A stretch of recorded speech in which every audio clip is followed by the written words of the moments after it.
Salam alaikum, j'espère que vous allez bien. Alors aujourd'hui on va parler du budget et des choses que vous devez savoir avant de partir pour votre Umrah. Allez, let's go. Alors pour le budget, sachez que ça varie selon le pays de départ. Par exemple en France, je sais qu'il y a des agences comme par exemple Medine Voyage qui proposent des départs à partir de 1600, 1650 euros, voire plus. Ça dépend en vrai du mois. Voilà, ça dépend du mois. Et tout va dépendre du type d'hôtel que vous choisissez. Il y a tout ça qui fait que le prix peut varier. Mais voilà, c'est possible de partir à partir de 1650 euros et ça peut monter au fur et à mesure.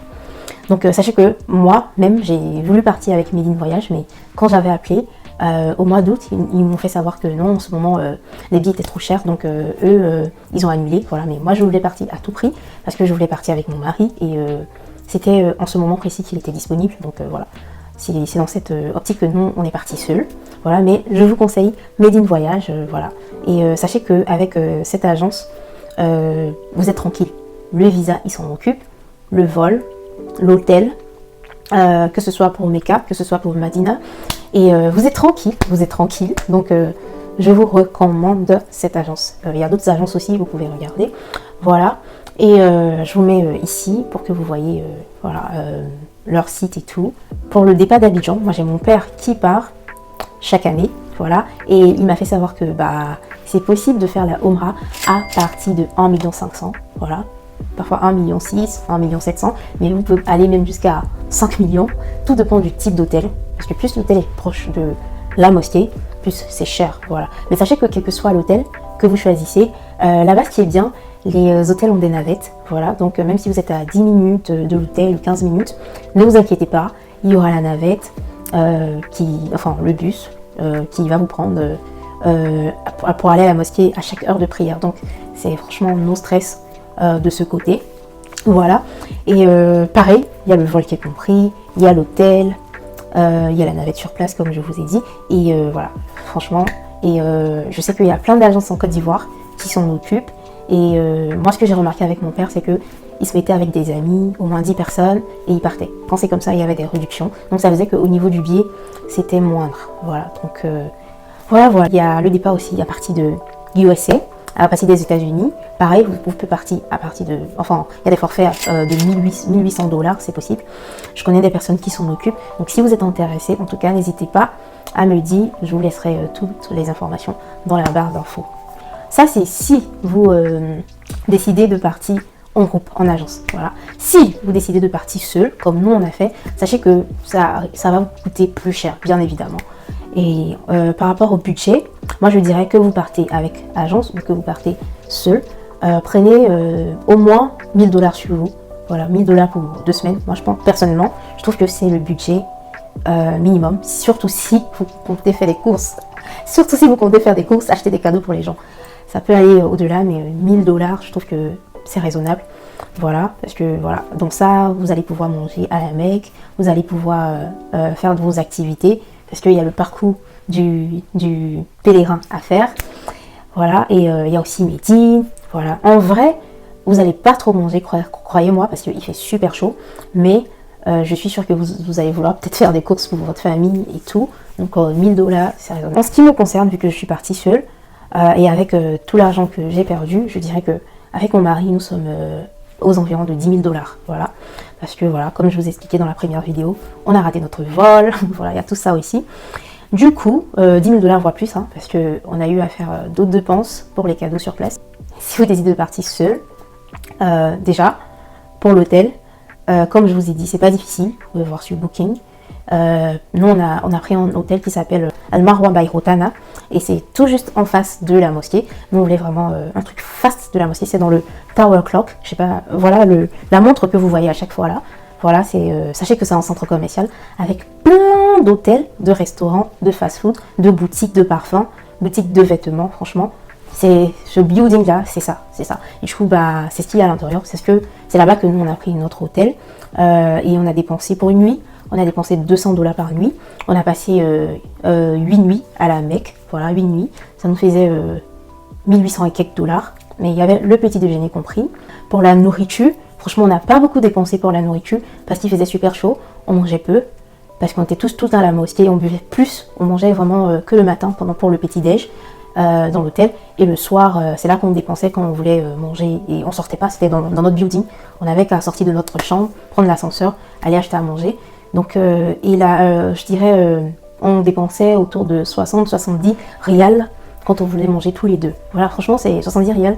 Je sais plus combien ça fait exactement, je vais vous le mettre ici. Mais c'est pas beaucoup d'argent comparé à la nourriture en France. Voilà. Ensuite, sachez que, comme je vous ai dit, il y a l'activité à faire sur place, le parcours du pèlerin. Et je vous le recommande vivement. Et j'ai une amie, Matou, si tu veux me voir, je te fais coucou et merci encore de m'avoir recommandé, voilà, la personne que tu m'as recommandée. Je vous mettrai toutes ces informations. Donc cette agence s'appelle Authentique de Maca. Donc je vais vous mettre leur information là. Je vous recommande cette agence. Sachez que quand vous arrivez en Arabie Saoudite, vous n'arrivez pas directement à la Mecque. C'est pas comme ça que ça se passe. Sachez que vous arrivez à Jeddah, la ville s'appelle Jeddah, et il faut 1 heure pour arriver à la Mecque.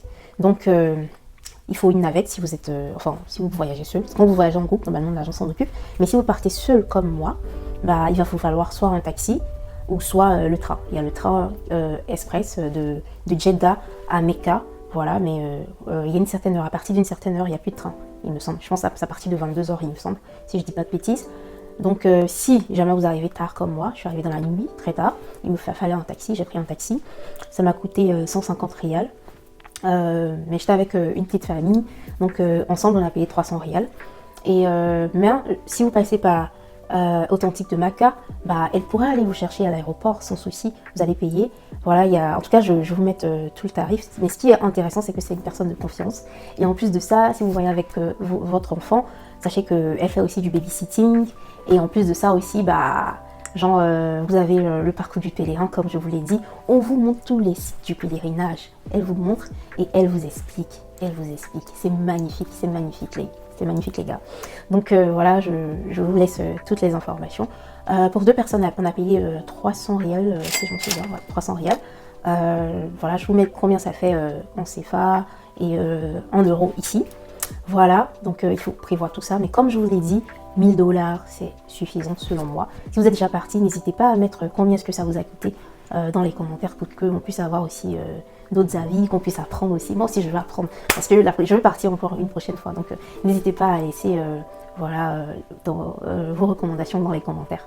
Si jusque-là, tu as pu apprendre quelque chose, n'hésite pas à t'abonner et à liker. Ça permet à l'algorithme de recommander ma vidéo afin que les autres aussi puissent apprendre. Voilà, donc on continue. Là, j'en arrive au point numéro 2. Restez en bonne santé. C'est très très important. Vous partez pour la Umrah et il faut que vous soyez en pleine forme jusqu'au bout. Il faut porter des masques. Portez des masques parce que les gens toussent sans se couvrir la bouche, donc vous pouvez prendre des virus. C'était notre cas. Moi j'ai eu la toux là-bas, mon mari aussi, on se sentait pas bien, il y a la gorge qui grattait, on toussait n'importe comment.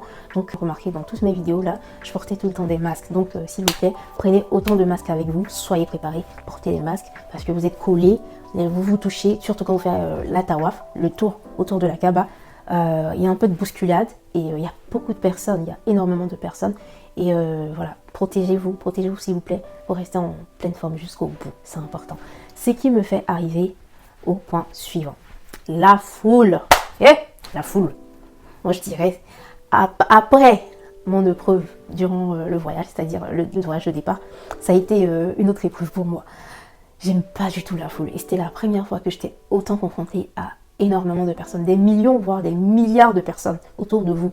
Vous vous en rendez compte? Donc je pense qu'il faut se préparer mentalement aussi avant de partir pour ça. Il y a beaucoup de personnes, vous vous touchez et voilà, il y a beaucoup de bousculades et voilà, il y a beaucoup de monde. Donc prenez conscience de ça dès maintenant. Et malheureusement, il y a beaucoup de personnes qui sont indisciplinées. Énormément de personnes qui sont indisciplinées. Et j'ai envie de dire même sauvages. Parce que j'ai vu certains comportements, je ne pouvais pas comprendre. Des gens qui te bousculent. Encore si c'était pendant la tawaf, je peux comprendre. Vous voyez, je peux comprendre. Mais il y en a, vous êtes juste en train de sortir, il y a de la place pour circuler. Mais on te bouscule. Par exemple, moi ça a été mon cas. Il y a une dame qui a marché sur mes chaussures. Et j'ai failli tomber par l'avant, vraiment. Et heureusement mon mari était là, je me suis accrochée. Mais j'ai regardé derrière et elle m'a regardé sans dire mot. Sans s'excuser. Et c'est son mari qui était qui a dit, qui s'en excuse et tout, que vraiment il est désolé et tout. Donc sachez que peut-être que vous allez tomber sur des personnes comme ça, qui vont vous faire des trucs et qui vont pas s'excuser. Et la petite famille avec qui je suis partie là était avec des enfants. Et malheureusement, le petit qui avait 5 ans, il a subi ce genre de comportement. Et l'enfant, il a dit non, pourquoi les gens ils sont comme ça au fait. Vous vous en rendez compte, c'est des choses qui peuvent faire que les enfants gardent un mauvais souvenir de la Umrah. Donc rangeons-nous. Moi ce que je retiens c'est que soyons disciplinés. C'est vrai que pour partir là-bas c'est cher. Et quand tu arrives, j'ai l'impression que tout le monde est dans ce mindset, tout le monde se dit voilà, je voulais venir, je suis arrivé, il faut que je me concentre. Du coup, les gens sont tellement concentrés dans l'adoration, tellement concentrés sur eux, qu'ils oublient qu'il y a d'autres personnes autour. Donc faisons attention, on peut faire du mal aux gens sans le vouloir. Donc on est parti pour que Dieu nous pardonne nos péchés. Donc ne rajoutons pas, ne faisons pas de mal aux autres. Donc franchement, c'est pour vous prévenir. Vous pouvez tomber sur des personnes indisciplinées, des personnes voilà, qui sont pas gentilles aussi quoi. Genre, voilà, donc c'est comme ça. Donc voilà, travaillons sur nous, travaillons notre patience, parce qu'il faut de la patience, hein. Il faut de la patience pour supporter ce genre de truc. Parce que t'es dans un lieu saint et tu te dis que tu peux pas dire de gros mots, tu peux pas t'énerver. Tu regardes et tu sais que c'est la personne, c'est l'autre qui t'a fait mal, mais tu laisses passer, c'est la patience. Vous voyez comment c'est beau la Umrah, ça nous éduque. Voilà, je passe au point suivant. L'un des points les plus importants à savoir, c'est les rites de la Umrah. Voilà, c'est important de savoir comment ça se passe. Voilà, et j'ai ce livre qui s'appelle La Umrah pas à pas, qui m'a été recommandé par Matou Osou, Madame Matou Osou. Si tu me vois, je te dis salam alaikum et coucou. Merci encore de m'avoir recommandé ce livre, ça nous a énormément servi. Regardez, c'est pas du tout long. C'est un livre de 90 pages environ. Vous pouvez le lire en un jour. Et sachez que même, c'est même pas dans les 90 pages, il y a des doigts. C'est-à-dire, il y a des doigts qu'on vous a mis pour que, au cas où genre, vous êtes là, je ne sais plus quel doigt dit, au moins vous avez des doigts et en arabe et en français. Donc, je recommande vivement. C'est pas cher en plus, c'est pas cher. C'est 9 €, voilà. C'est écrit 7 € ici, 7,50 €. Mais sachez que ça a augmenté. Moi, je l'ai acheté à 9 € et quelques, voilà. Mais voilà, franchement, c'est the must have. Voilà, il y a tout dedans. Je vais vous faire une vidéo récapitulative où je vais non seulement vous expliquer le parcours, c'est-à-dire je vous fais voyager, vous montrer chaque étape de ma Umrah, que ce soit l'arrivée, que ce soit les tawaf, c'est-à-dire le tour autour de la Kaaba, le tour entre Marwa, les deux montagnes Marwa et Safa. Je vais vous montrer tout ça pour pas que cette vidéo soit longue. Je ne vais pas en parler ici, mais je vous prépare cette vidéo et je vous la mettrai là. Voilà. Et j'en passe au point suivant, qui est la prière à la mosquée de Haram. La prière à la mosquée de Haram, sachez que Haram est grand. Haram, c'est la mosquée qu'on voit là. Et ce que je peux vous dire, c'est ayez un tapis tout le temps sur vous. Moi, je savais pas ça. Moi, je suis allée, j'avais pas un petit tapis et tout. Je me disais, bon, il y aura des tapis. Parce que moi, personnellement, quand je suis ici, à part les vendredis, je ne pars pas à la mosquée avec un tapis. Je prie sur le tapis de la mosquée. Donc, ayez les tapis pliables là. Voilà, ayez ça avec vous. C'est très important parce que plein de fois, sur place, on cherchait des places. Et il y a tellement de monde et la plupart du temps on voulait prier autour de la Kaaba ou bien même si on n'était pas en bas au premier étage. Et quand c'est comme ça, il y a plein de monde, et voilà, les parties où il y a déjà les tapis, il peut déjà avoir les gens là-bas, et du coup quand tu es là tu dois prier sur le carreau.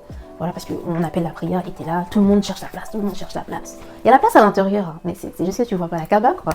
Voilà, et voilà, donc tu cherches la place, donc ayez votre tapis sur vous, parce que voilà, il peut arriver que vous mettez votre tapis là sur le carreau et que vous priez, ou même dehors. Parfois vous êtes dehors, parce qu'on peut prier dehors ici. Voilà, et voilà quoi. Donc ayez votre tapis sur vous. Et enfin le dernier point, vos courses. Je recommande vivement de faire vos courses à Mecca et non à Médina, parce que Mecca c'est moins cher que Médina déjà. La qualité de vos achats, rien à dire, c'est super, ça n'a rien à voir. Nous on a fait des achats à la Mecque et on a fait des achats à Médine. Et on a vu que non, en fait, non seulement à la Mecque on a eu plein de choix, de belles robes, de beaux boubous et de très bonne qualité, alors qu'à Médine on n'avait pas trop le choix et c'était plus cher. Donc voilà, je vous recommande de faire toutes vos courses à Mecca. Sachez que tout se fait de toute façon dans le centre commercial qui est en face de la mosquée. Vraiment, il y a tout là-bas. Le centre commercial est divisé en deux. Il y a une partie qui est vraiment là où il y a les hôtels là, et il y a une autre partie, c'est un marché qui est voilà à la gauche. C'est un marché et je vous conseille de partir dans le marché parce que là-bas c'est moins cher que dans le centre commercial. Le centre commercial c'est plus cher bien évidemment parce qu'il y a des hôtels et tout. Donc voilà. Sachez que tous les budgets que j'ai donnés, ça inclut de ce jour et à la Mecque et à Médine. Voilà, c'est les deux. Voilà. Généralement, les gens vont pour 9 nuits, 10 nuits, il y en a qui vont pour 2 semaines. Donc voilà, j'espère que cette vidéo vous aura servi.